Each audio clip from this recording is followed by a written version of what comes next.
Well, the Cowboys making some recent moves that open up cap space and then also re signed one of their big time players. But are the Cowboys actually all in this time? Let's talk football. All right, what's going on, everyone? Welcome back to the All Around Sports Podcast, where sports are everything on this channel. I'm your host, Antonio. Today, we are talking about the Dallas Cowboys that actually seem to be doing something right, as they have re-signed Osa Odighizuwa to a 4-year, $80 million deal, so he will be paid 20 mil per year. That's not the only thing that happened in Big D. There was also a restructuring of Ceedee Lamb's contract as they signed Osa Odighizuwa. Ceedee Lamb allowed himself to take a pay cut, opening up $20.5 million in cap space, which means now they can actually go out there and get some free agents. Some of the notable free agents to keep an eye out on are a load of them, including Tuli Hufunga, Drake Greenlaw, and many, many others. But the question is, do the recent moves by the Cowboys help them in the offseason? So I'm going to talk about this more in just a second. Before we get started, though, if you guys do enjoy this video, please be sure to do me a big favor and smash the like button down below. Subscribe if you haven't already. But for now, let's talk about the Cowboys.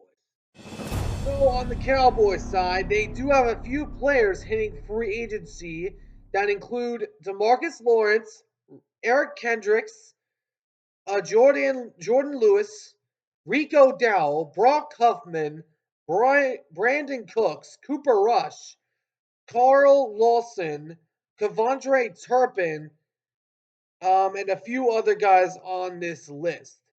But when I look at this list, some guys I think the Cowboys absolutely have to get back are Demarcus Lawrence and also along with Eric Kendricks.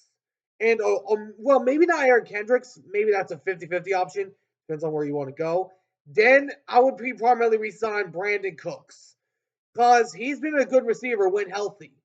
But the Cowboys, they are playing by far in the hardest NFC that we have seen in recent years.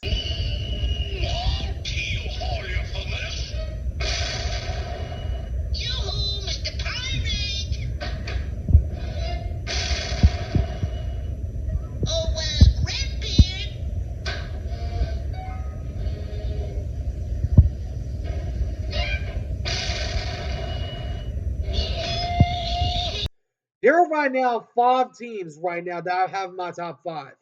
The Eagles sit at number 1. The Lions sit at number 2. I don't expect them to move an inch, even with their coordinators gone. I have the Commanders at 3, Rams at 4, and the Niners at 5. And the Cowboys have all struggled with each of them, except for the Commanders that they actually split with this past year.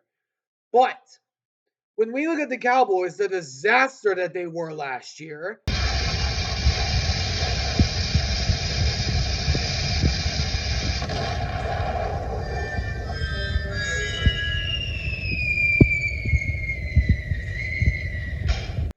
now they have to go into this year against a very loaded NFC.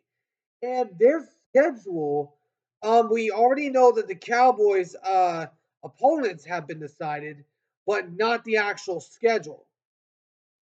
If we look at the list of the opponents that they have to go through, it is not, and I mean not an easy road ahead for the Cowboys.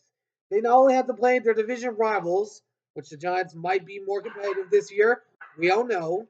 The Cowboys' schedule is not an easy one. They have to go against the Arizona Cardinals, the Green Bay Packers, Minnesota Vikings, Kansas City Chiefs, and Chargers, all of them at home. Then you also have to play the Carolina Panthers, Detroit Lions, Chicago Bears, Denver Broncos, Raiders, and Jets, all on the road. I'm looking at all of these. I could see them maybe having 10 losses at the very least. I could easily see them going 9-8 if I had to say myself. When we look at the schedule, it's not easy for the Cowboys, and especially in the loaded NFC that there is right now.